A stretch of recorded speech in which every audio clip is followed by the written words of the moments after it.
உள்ள ஏதாவது தப்பா சொல்றேன். நடிக்காதீங்க. இதுக்கு வீட்ல யார்கிட்டயும் பேசாம ஒதுங்கி ஒதுங்கி போறீங்க. இல்ல எனக்கு உண்மையில ஒரு மாதிரி இருக்குங்க.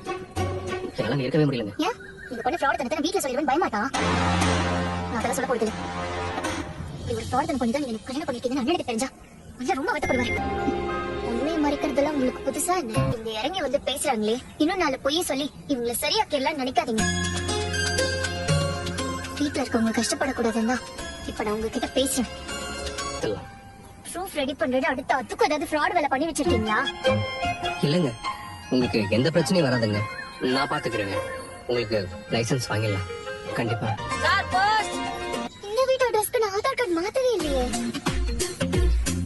நீங்க மாத்தி அப்ளை பண்ணாம எப்படி நீ வரும்? நான் பண்ணலவா?